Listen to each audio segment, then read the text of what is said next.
Hello everyone, welcome to What If Deku Survived in Purgatory and came back as Avenger Movie. Before we start, please go support Albro13000 for writing that awesome fanfic. This is the translated version I made. There will be some mistake in character's gender, but of course Deku is a male. You're not worth it, Deku. Stupid garbage.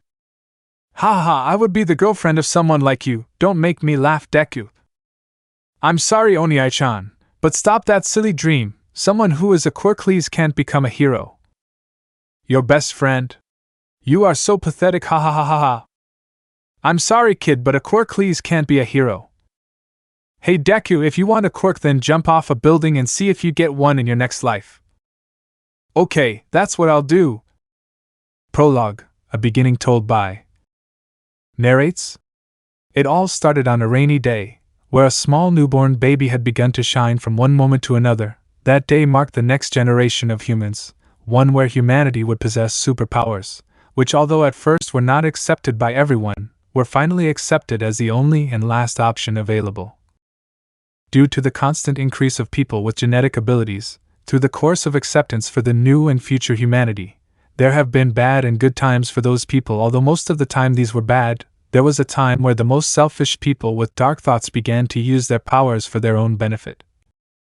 Although the reason was another, due to constant harassment and rejection of society, these people considered villains fell into darkness, thus becoming what society created, villains. Although there were people who sought to help others, beginning to save and protect people from villains, thus earning the nickname heroes.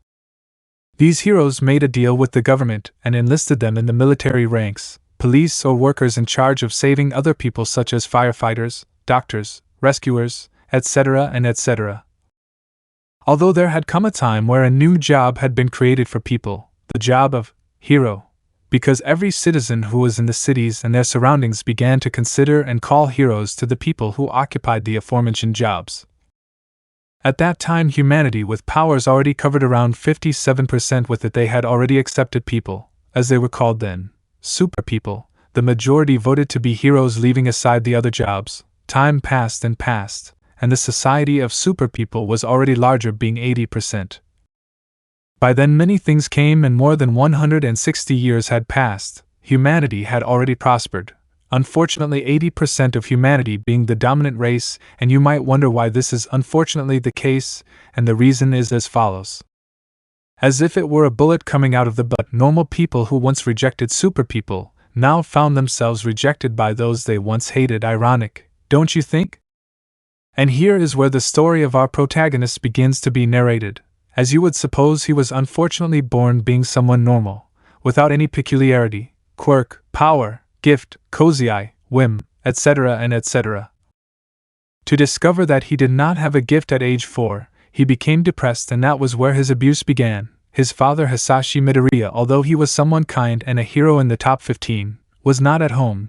Due to his job, he had to move to the United States, which was taken advantage of by his mother, who, although she never appeared to be someone who would like Quirkless, so as she said, she gave him his well-deserved punishment for being born in a world where supposedly without any gift you are nothing.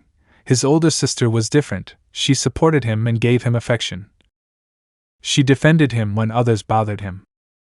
There was a boy named Katsuki Bakugu, who was once his supposed best friend, but after the discovery of Izuku's lack of gift, he and his sister Katsumi began to abuse him, and as ironic and absurd as it sounded, Izuku would end up falling in love with Katsumi.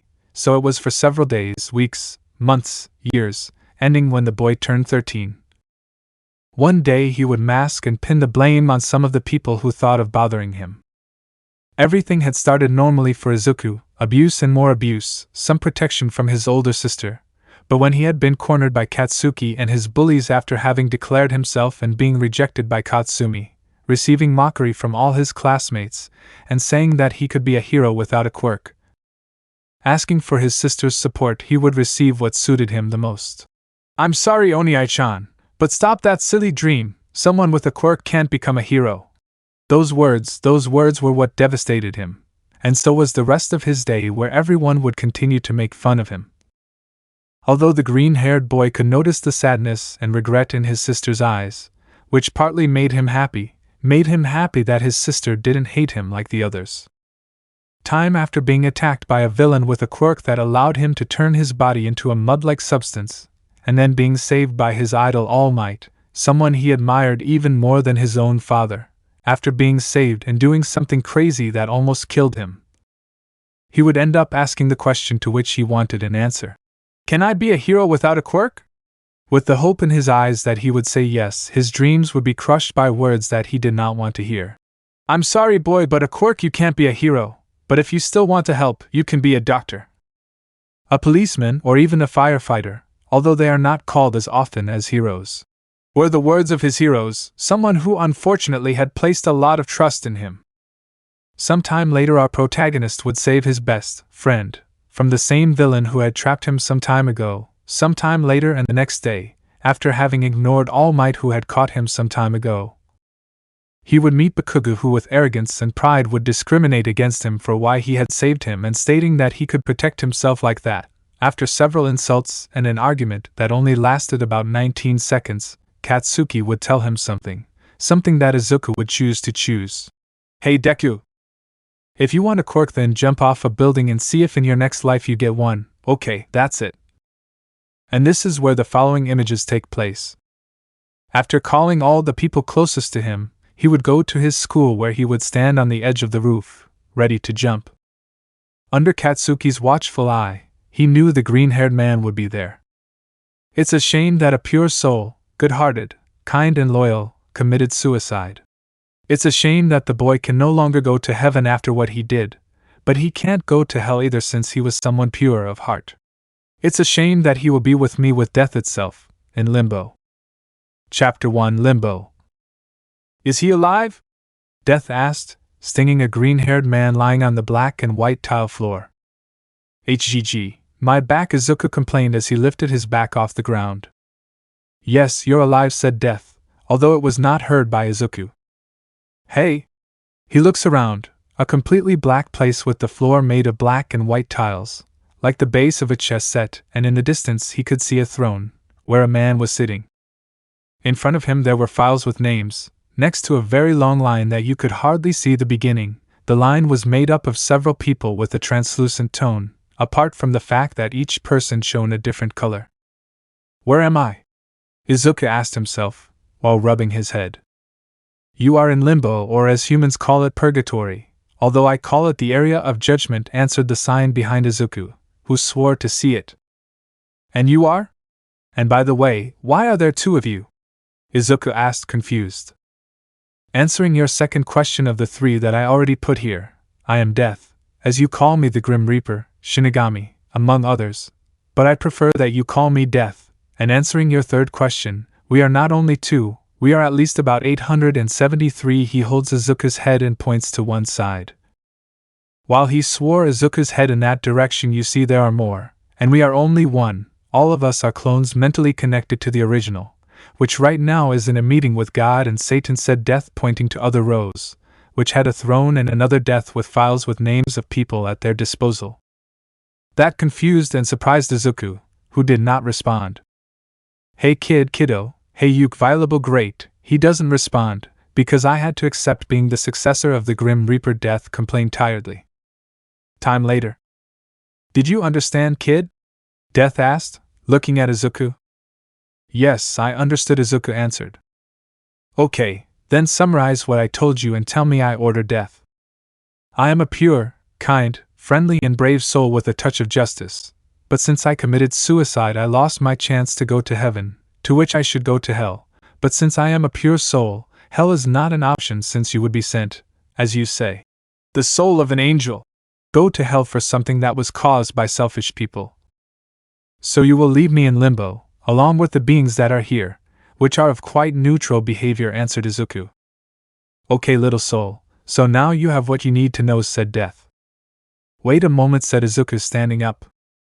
What's wrong? Death asked, getting up from the ground where he was sitting. Where am I going? Izuku asked, not knowing what to do now. I really don't know what you could do now, so take this, said Death, giving a map to Izuku. And this? Izuku asked.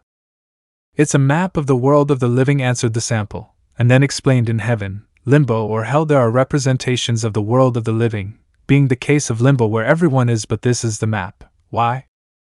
And why not? Although that is if there are no cities or anything like that, so you will have to survive, said Death, and then pointed to a large metal gate that had appeared out of nowhere. Anything else you want to know? Izuku asked, walking towards the door, which opened. Yes, the place is gloomy and there are some dead sounds, but nothing serious for someone who is already dead, Death reported, once he saw that the door had finally opened. Any other requests or questions? Death asked, looking at Izuku. Give me a survival manual, another one about things related to the supernatural, and one last question, can I die again? Izuku asked and asked. Here, said Death, giving him 2 books and answering your question. Yes, you can die again, although it depends on what they attack you with or what attacks you. Although if you die now your soul would be destroyed and you would cease to exist, said Death. Okay, thanks for everything, Izuku thanked as he crossed the door. You're welcome, Death said before closing the door. Chapter 2. Narrator. Demons, demons, damn! Cursed Izuku, shouting at the end, avoiding an attack from a being with armor and a white trench coat.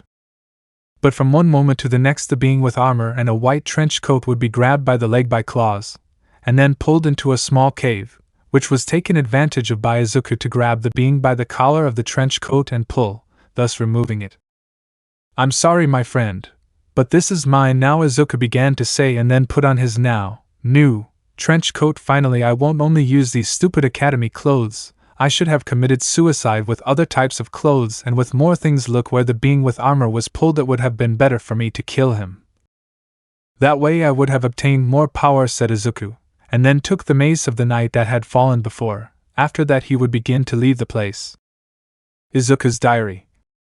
It's been a while since I've been here. To be exact, it's been about 7 years. That's right, I've been in this place for 7 years, while in the world of the living only 7 days have passed.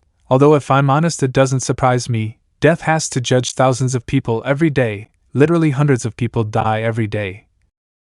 And if the time in Limbo and the world of the living were the same, Death would constantly be working non-stop. But leaving that aside, thanks to the books that Death gave me, I have managed to learn several things, among them and the most obvious, how to survive, about things related to, as we call it, magical things. I learned about angels, fallen angels and demons. Although only the thing about the fallen angels helped me in this place, since several of them live here, I discovered that the essences, both angelic and demonic, of each of their corresponding places, have to influence certain places in Limbo, and that souls like mine, that is, neutral, have to absorb them. So I can use angelic and demonic powers, although I have not the slightest idea of how to use them, but I do not care much.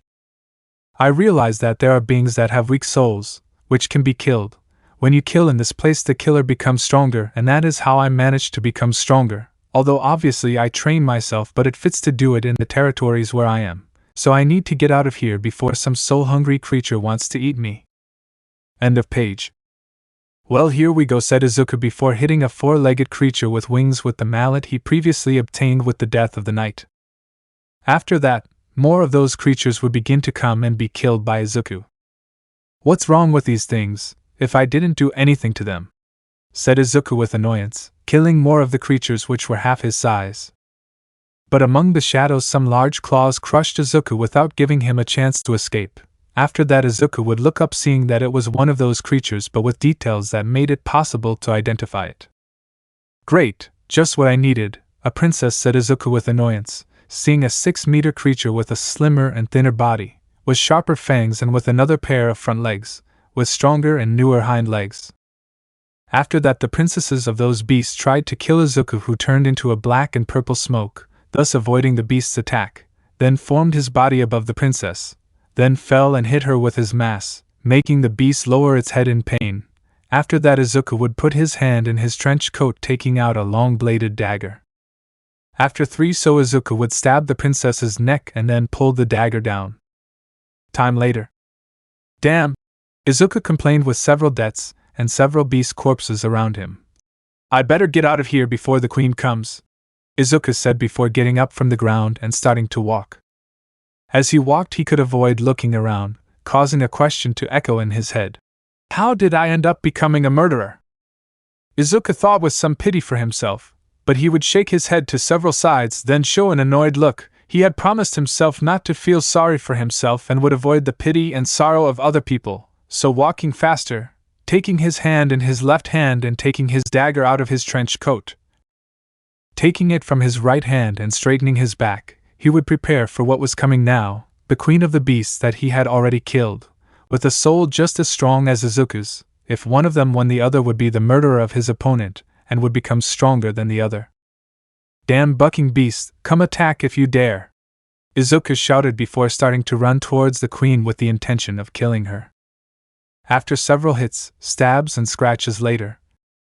Okay, I think I went a little too far, Izuku began to say above the dead queen, from which a violet aura came out, which was absorbed by Izuku. I think this is the end of today, said Izuku.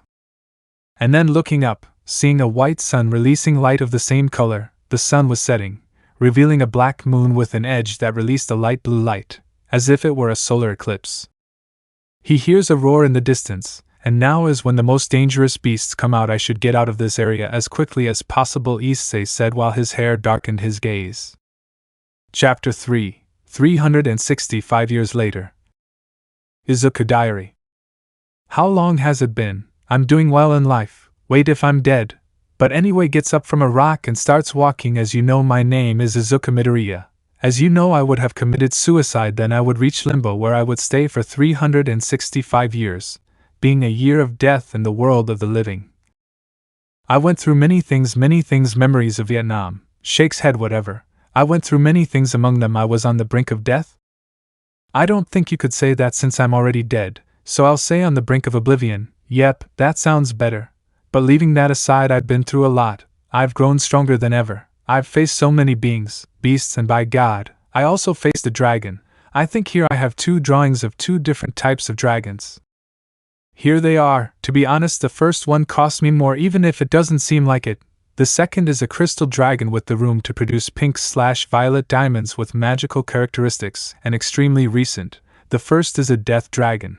And yes, if you ask, the answer is yes. Death possesses beings that belong to him, or something like that. He had explained it to me.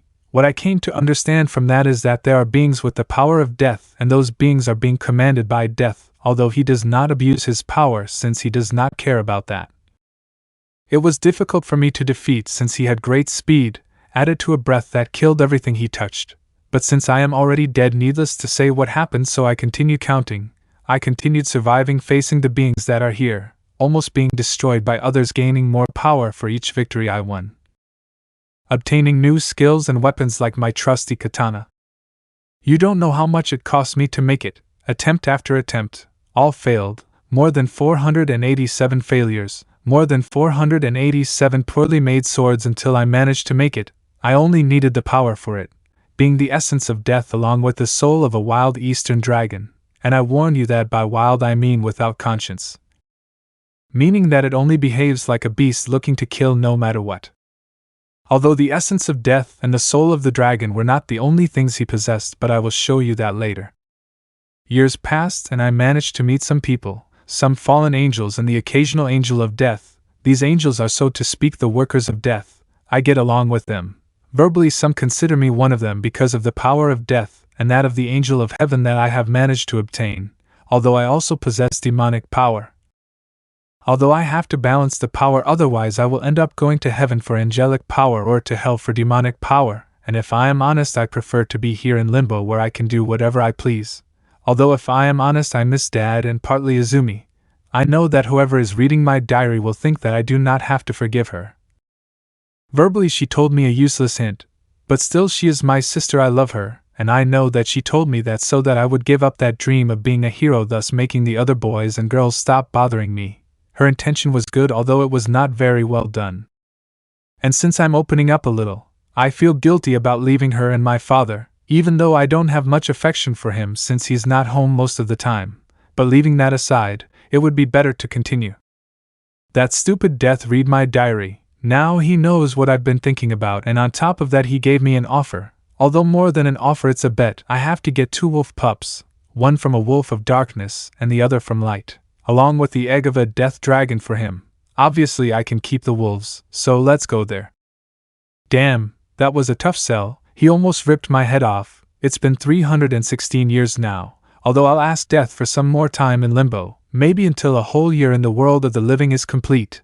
Apart from that, I'll ask him for a much more resistant and powerful body that can carry my current abilities. Oh holy God, Death's face was priceless. How I wish I had a camera. When he saw me with the puppies and the egg, or holy God, why didn't I ask him for a curse? So at the end of the month he fulfilled his part of the bet, although I asked him if I could be until the end of a year in the world of the living, with them also taking the puppies with me. He did not refuse. After all, now the puppies are mine. When I rescued them from the dragon from which I took the egg, apart from that he had told me that making the body that I asked for would take a long time, so putting to do it for a clone of his, I just had to continue making myself stronger and prepare to return. Finally, Death already has my new body. He told me that he took the original one out of the grave and made several modifications apart from adding some things to it. Right now I'm heading to the trial area, where Death is waiting for me. End of pages. And Izuku could be seen jumping from branch to branch, while in his arms were two wolf pups. One was black with part of violet color and eyes of the same color. Its gender was male. The other, which gender is female, had white fur of light blue color, and with the tips of its own fur of the same light blue color. Time later. I'm here, said Izuku, entering the trial area, meeting a clone of Death. Next to the clone is his own restored and improved corpse. That's my body, asked Izuku, surprised, seeing his corpse. That's right, it's here. I lost the bet, so I'm going to revive you, and it's been a year since you've been dead in the world of the living. So ready? Said Death, looking at him. He takes a breath and then releases it. Yes. I am, Izuku said with determination. Okay, leave the puppies on the floor. Izuku does as ordered, and now give soul to your corpse, Death finished saying before attracting Izuku with his right hand and introducing his soul into his new body. Ready, Death finished saying with enthusiasm. That was all? Izuku asked, getting up from the floor with some difficulty. That's right. I remind you that my control over souls is the best there is among the realms, worlds, dimensions and universes, said Death, helping Izuku to get up. Good point, said Izuku, taking his things which he left next to the puppies which were playing. Okay, I think this would be the farewell, Death said jokingly. I'd say a while later. I doubt he won't come back here, Izuku said with a smile, before a gate opened to his left. Hey, you're right, little soul, this portal will take you to the world of the living, said Death. Okay, thanks for everything, said Izuku, starting to walk towards the portal.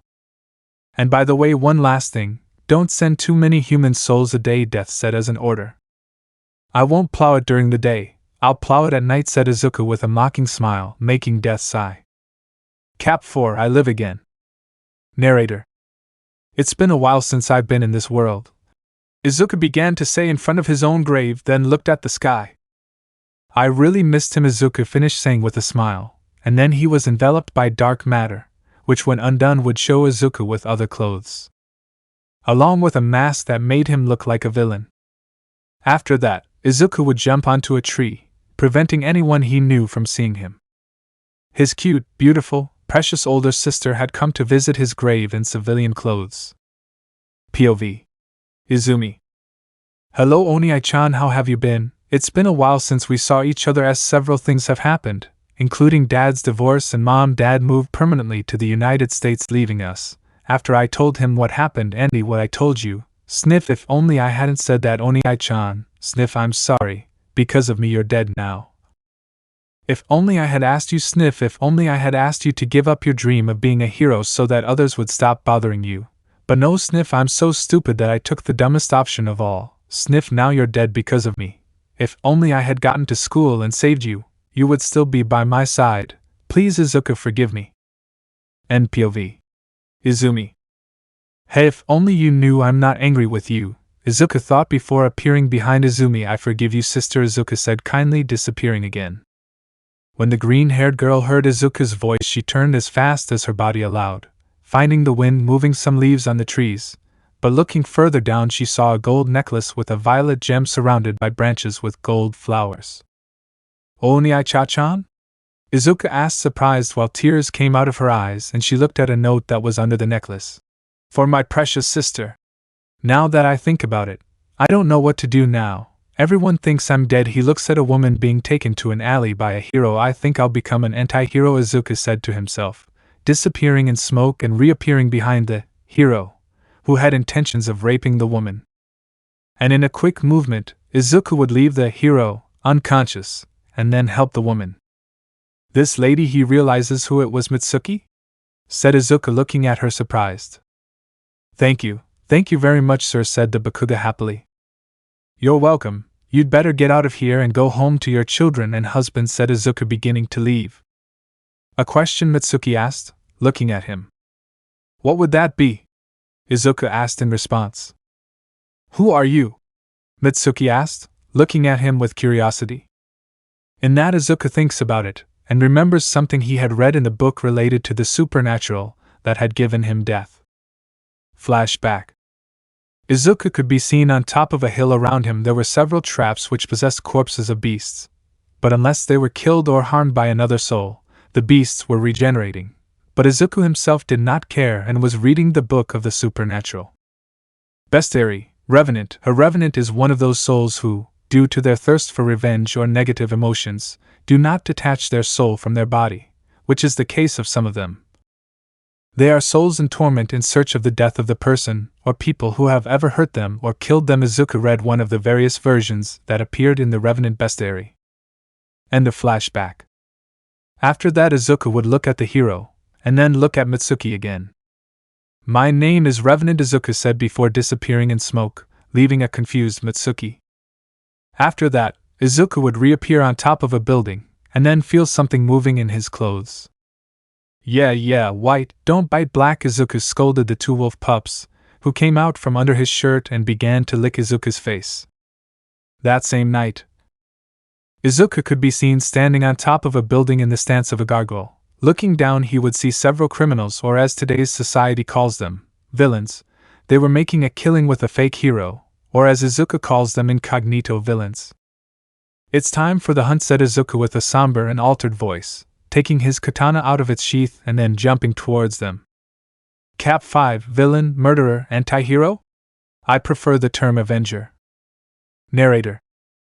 Cleaning his katana, this really got out of hand, said Izuku, surrounded by corpses of criminals and fake heroes. But at that moment he would jump, dodging a rabbit's kick.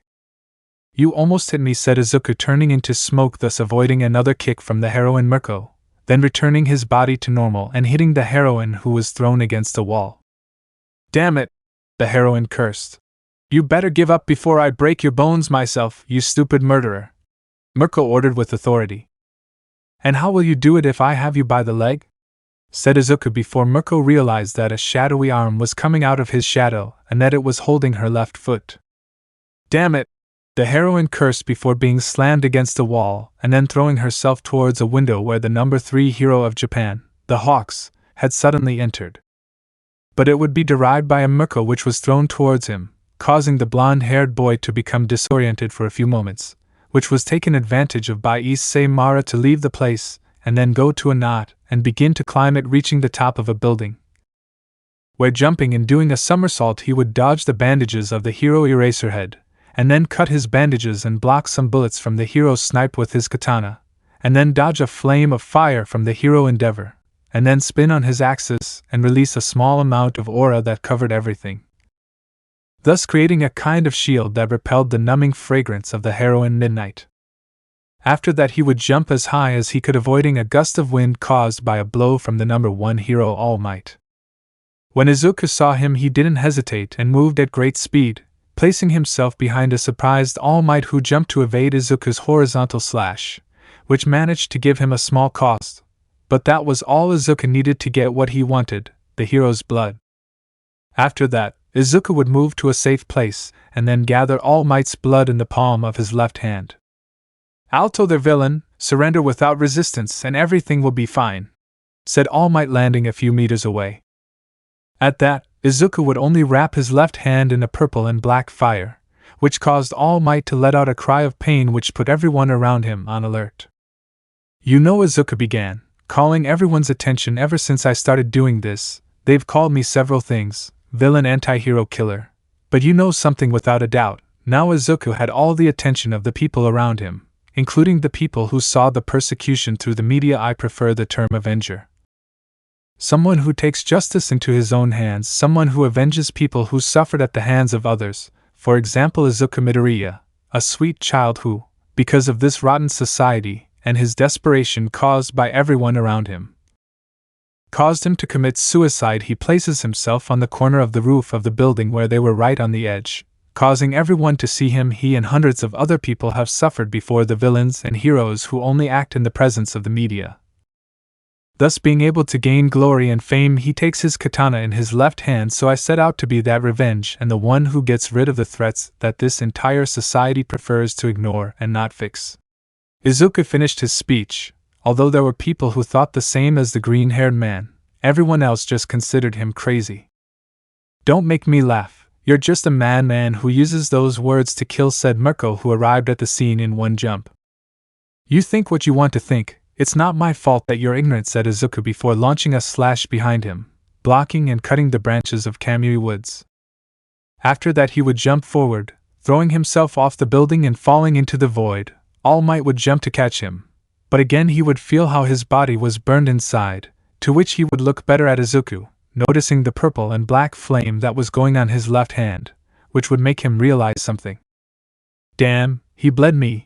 He cut me with his sword and now he has my blood on his left hand, which gives him the opportunity to burn me inside with that strange fire," the American hero asked seriously, trying to go towards Izuku, but he would light his left hand again, which caused the hero to let out a cry of pain. But before Izuku hit the ground he would spin in the air, thus lowering his falling speed, and then release a gust of wind from his right hand which causes him to stop and thus fall safely and on his feet on the concrete street, and then begin to run towards the large crowd of people, where he would take a great leap, landing in the center of all those people, who moved away revealing that there was no one there, which surprised everyone, but no one noticed the green-haired boy who was leaving the scene and who saw her in the distance. Chapter 6: Revenant vs. Lady Nagant. Narrator. It had been 2 whole months since Izumi had gone to visit his brother's grave, and where he would find the necklace that his deceased brother had supposedly left him. Right now the green-haired girl was walking through the streets at night. She wanted to get away from her mother for a while, since she had had a verbal fight about Izuku. "Why the hell do you defend the useless one? Why is he my younger brother and as such I have to protect him? Protect? Don't you see what that useless one caused? Now Hisashi broke up with me, burned down our house, ruined our reputation, and all because of him. It wasn't his fault. The blame is all on us and only us, on all of us who have hurt him." Those were some of the words that were said, although it was not the whole discussion, but right now Izumi didn't want to remember any of that. With Izuku, he was blocking the bullets of a flanking shooter who could not locate him. "Damn, why did I have to meet Lady Nagant?" said Izuku, jumping off a building and then turning right in the air, moving in the same direction, dodging another bullet. But he would hear the shot again, so with great difficulty, and stopping from turning at the moment, he would manage to hold the bullet that was going straight to the heart. Damn, could this woman possibly be an angel of death? Izuku wondered, seeing that the bullet had the precision and power necessary to not only reach his heart but also to go through his entire body, going backwards due to the power of the shot and landing on the wall of a building and then starting to run along it, blocking other shots from the blue-haired heroine with pink. "Heh, he's not doing bad," said Nagant, looking at Izuku with a sight that came out of his own rifle that was his right arm. But from one moment to the next the green-haired masked man would disappear in a blur of his sight. "But what?" the heroine asked herself, confused. "You were looking for me, darling," said Izuku with a funny tone, appearing behind Lady Nagant about to cut her with his katana. "Sorry, but with compliments you won't stop me from trying to kill you," said Lady Nagant as she turned around and kicked Izuku, who was thrown about 6 meters back. "Damn, you hit hard," said Izuku, getting up from the ground, putting himself in a by-yourself pose. But without him realizing it, a USB memory stick had fallen out of his right pocket, which comically had a hole in it. Realizing this, he would make a decision. "Hey, I have a question for you," said Nagant, dodging a slash from Izuku, then jumping towards the USB memory, blocking Izuku's vision with his left door. "Which one?" Izuku asked, staring at her. "Why are you doing this?" Nagant asked, looking at him with interest. It's none of your business, said Izuku coldly, launching himself against the heroine, who barely dodged the attack. And why not? If you talk to me, you go around like Stan saying that society is rotten and stuff like that without any proof, and you kill heroes regardless of whether they are fake or not, said Nagant, holding Izuku's left arm, then lifting it a little and putting it in a lock by hitting it against the ground. And what good does it do me to tell you? If I tell you, you won't believe me. Apart from the fact that you know about the people I kill, you can't say that a person close to you is a good person if you don't know them completely, said Izuku, annoyed, making a movement like that. Pushing the heroine away from him and quickly getting up from the ground, taking his katana in his left hand.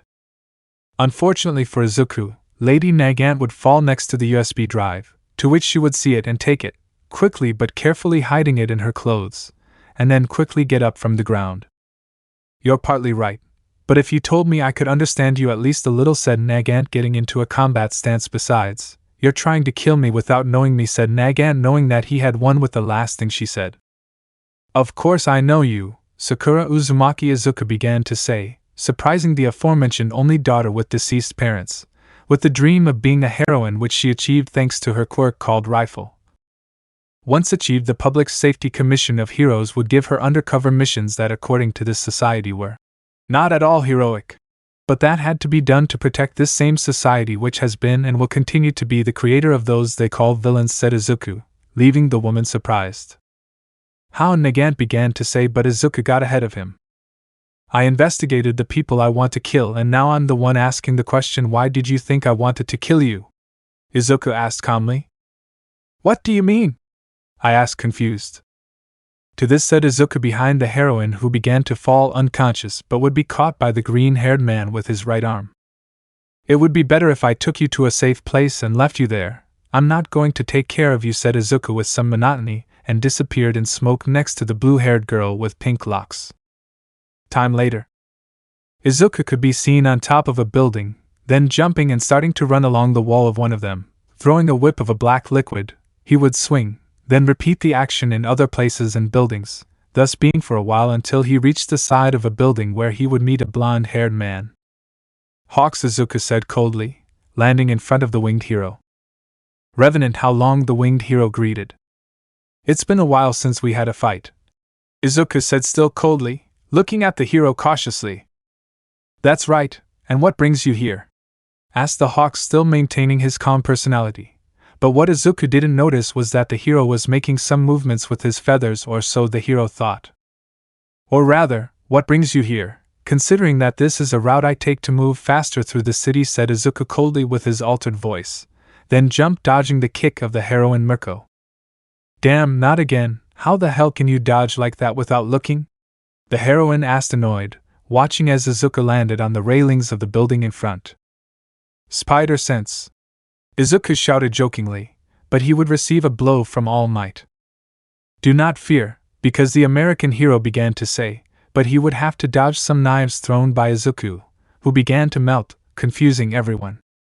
What a pity I'm just a puppet, said Izuku as the smile on his mask grew wider, and then his entire body turned into pure dark material, which fell to the ground as if it were mud.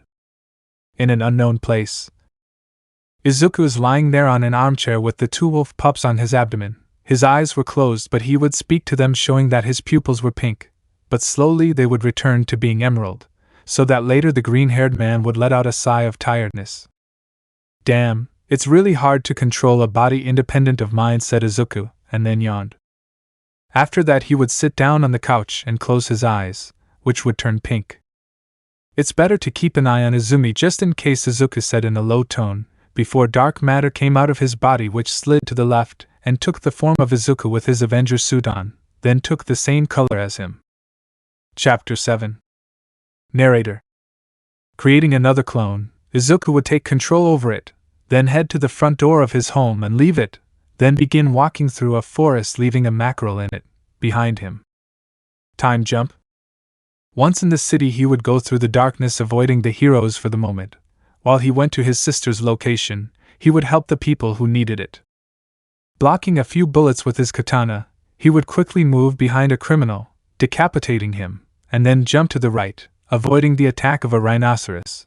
but not before giving him a small cut on the side of his back, causing him to bleed, to which Izuku would take a drop of his blood in a quick movement, bringing it to his left hand.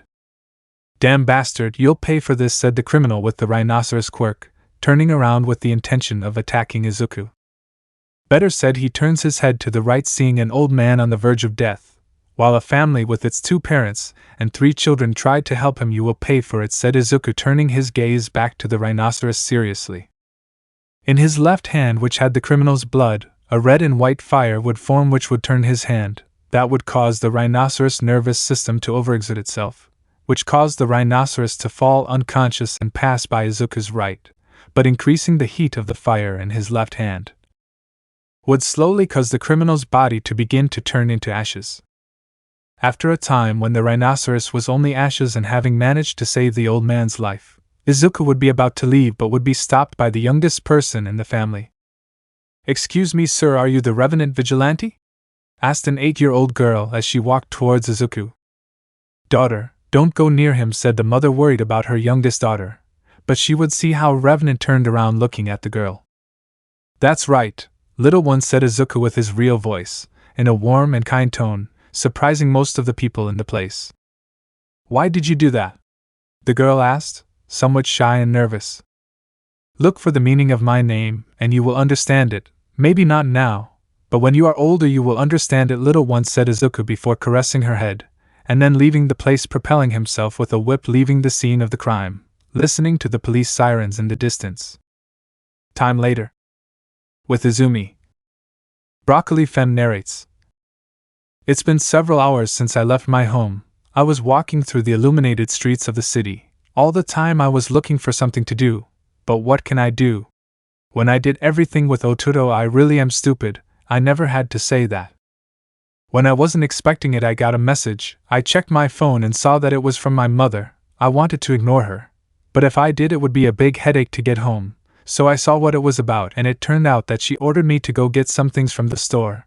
I was going to answer no, but I remembered that if I didn't do it she would be bothering me at home, so resigned I answered her with an okay and headed to the nearest store. As I walked I looked around, making sure no one was following me, which wasn't the case, which relieved me, but when I least expected it, my whole world went dark. Izuku narrates. I don't know why, but from one moment to the next my incentives became altered. The demonic one wanted to kill and the angelic one wanted to judge and protect. That made me lose control and crash into the wall of a building, which unfortunately attracted the attention of some policemen's size. If only they were corrupt, I wouldn't waste time with them. I've already lost them. The good thing is that there aren't many heroes now. What's going on? Well, whatever, I'll find out about it later. But while I was in my thoughts I suddenly lost control again when my energies reacted suddenly, now with more intensity. But I could feel that they were telling me to go somewhere. So looking up and at the position of the moon, I saw that there were several hours left until dawn, so I decided to listen to them for now. Narrator.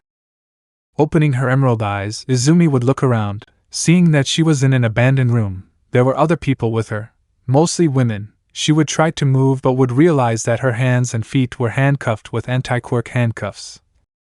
That frustrated her, and she became more frustrated when she realized the anti-quirk collar on her neck. That would prevent her from being able to use her pyrokinesis, so she would have to find another way to escape. Luckily for her and unbeknownst to her, someone she thought was dead was coming to her rescue. But before he could do anything, like talk to any of the other people, a door would open, revealing a hero that Izuku recognized as Draco. "Yu Draco, please get us out of here," Izumi said hopefully, but would only receive a mocking laugh from the hero, confusing her. But she noticed that no one else was confused or asked for help. It's like if they knew this would happen. "Girl, do you really think I'm here to save you? Hahaha, just look at your face, hey," called the hero. Shortly after 3 people with masks and hoods would enter the room. "I'll stay with this one. She's still very innocent. Apart lately there are no women with this hitch's body," said Draco, approaching Izumi, who was scared. The green-haired girl in horror would begin to crawl backwards in an attempt to prevent the hero from touching her. "Stay still, Hitch. When I have you in bed you'll see how good it is to be my property," said Draco, annoyed by what Izumi was doing. But before he could react, the blade of a katana would pierce his abdomen. Sorry for being late, said Izuku with an altered voice. Everyone looked at Izumi with horror at recognizing him, but the other people looked at him with happiness, hope, and excitement. Bah bastard! Before Draco finished speaking, Izuku swung his katana upwards, cutting his abdomen, neck and head in half, accidentally splashing a horrified Izumi. After that, Izuku would create clones which began to free people, who thanked him while crying with happiness. At that, Izumi forgot that she was stained with blood and only paid attention to what the people were doing. Without her realizing it, Izuku would approach her and free her, then he would take out a bottle of water and some tissues, then he would begin to clean his sister, who when she felt the Avenger's touch, turned to look at him. Why do they thank you? Izumi asked quietly. I'm surprised that you can talk after seeing someone die in front of your eyes and being stained by their blood, or perhaps, are you already at the stage of resentment? Said Izuku calmly and quietly while cleaning Izumi. Answer, Izumi ordered quietly. I saved their lives, Izuku responded simply. You killed a hero, Izumi said annoyed. I killed someone who was pretending to be a hero. Tell me, Izumi Midoriya, what would have happened if I hadn't killed him and he continued with what he was doing? Would a hero have come to save you? To save them? No, the answer is no, they don't patrol the slums, Izuku answered coldly, scaring Izumi a little. He didn't, said Izumi, but was interrupted by Izumi. He wouldn't leave you here, you're right about that, but he would buy you to be his slave, a simple slave, who would surely have only served as a depository for his future children, if you know what I mean, Izuku interrupted, finishing cleaning Izumi, then he would dry her. At that Izumi would get up but would fall from the pain, since she had the left door broken, but before reaching the floor Izuku caught her. You trust heroes too much, that will only kill you, Izuku said monotonously, helping Izumi stand up properly. My leg, said Izumi in pain. Some tears came out of her eyes because of the pain. It was the first time she broke a bone. You'll be fine, it's just a broken bone. I've broken several when I was a child, said Izuku without giving much importance to the subject, and then he and his sister disappeared and reappeared in her room. All the lights in her home were off. There was a great silence. Surely Inko was already asleep. Izuku would approach his sister's bed. Holding her in his arms, he would lay her down on it, then put his hand on Izuku's leg. From Izuku's hand came a green aura that began to heal his sister's wound, but since she didn't know what Izuku was doing, he pointed his index and middle fingers like the barrel of a gun, and pointed them at his head. You better not make any moves, Izumi said seriously, while Izuku just continued with what he was doing. I'll just heal you. I admit that your body attracts me, but things related to the sexual theme don't interest me at all, said Izuku, once Izumi was already healed. He would turn around and go to the window, opening it to leave, but a sphere of fire that passed in front of him would stop him. Why did you save me? Izumi asked seriously. It wasn't just about you, Izumi Midoriya. I didn't just save you, Adi. I also saved the other people who were with you. Besides, I owe him something, said Izuku as he was about to leave. Do you owe me something? Izumi asked confused. I owe something to Izuku Midoriya, Izuku said before jumping. At that answer, Izumi was surprised, so he approached the window and looked out there, but there was no one. Let me know in the comments below if you guys want the next part. Also check out my other video that has been shown and left. Thank you for watching. If you enjoyed this video, please like and share this video. And have a fantastic day. Bye.